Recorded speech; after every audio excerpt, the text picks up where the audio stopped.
I'm sorry. Near the end of your interview. Oh, I think more the middle, but I'm very, very happy to be here with you. Good, good.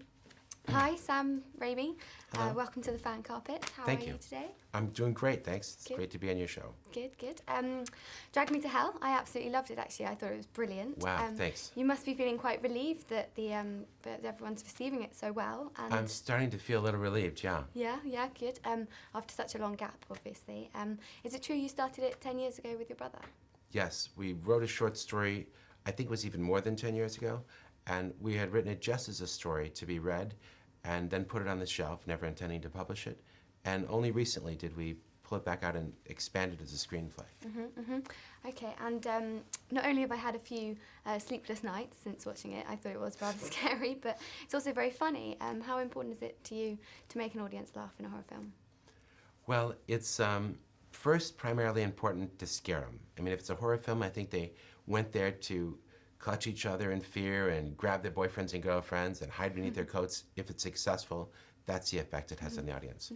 But then in addition, I like to put a little bit of black humor in the films to create a little relief of tension and to infuse the audience with laughter, which I think is appreciated in a horror picture. For me, it supports it and is a nice counterpoint to the feelings of terror. Sure.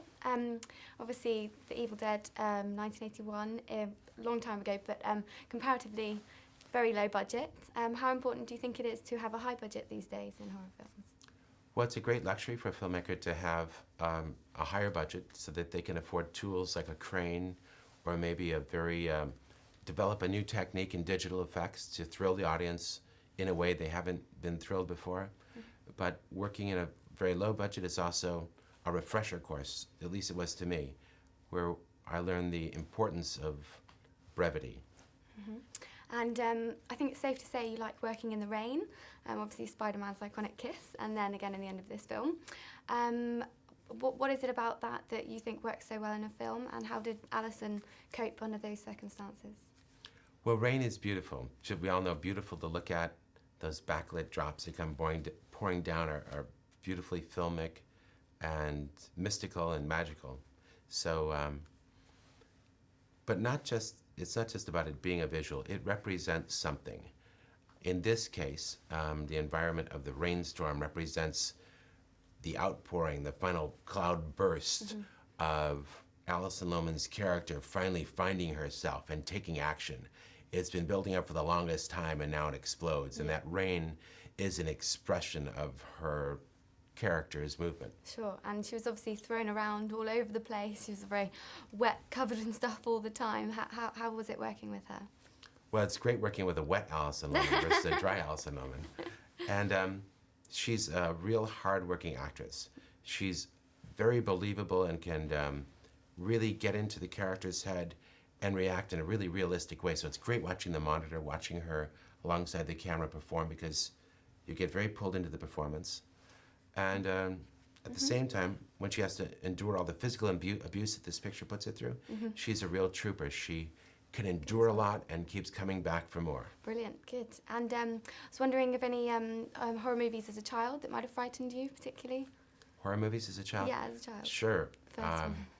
I would say that Night of the Living Dead was probably the most terrifying experience I ever had. Okay. My sister snuck me into the theater underneath her coat. I was like 9 years old, and when I saw that movie, it blew my mind. And obviously 9 years, long time, and away from doing horror movies, but this is obviously fantastic, well done. Thanks. What is it about Spider-Man that's going to make you go back and do the 4th installment? The love of the character, my fascination with Peter Parker as a good human being and somebody who is flawed like the rest of us, but finds the strength, always eventually somehow finds the strength to grow into somebody better than he was before. Sure. And lastly, before I get kicked off, I'm from a website called The Fan Carpet, and members come and write a list of all the things they love. I was wondering, what are you a fan of? Who are you a fan of? What would be at the top of your list? What am I a fan of? Top of the list? Yeah, anything, from movies to people to food, anything. The Beatles. I'm the biggest fan of the Beatles. Okay, cool. Anything else? That's number one. Yeah. And what's that? Anything else next? Nothing comes close to the Beatles. Okay. Anything in everyday life you can't say no to? Sorry. What can't I say no to? Yeah. Kindness. Okay, brilliant. Thank you very much. It's been an Thank honour you. and a pleasure. Thank you. Thank you.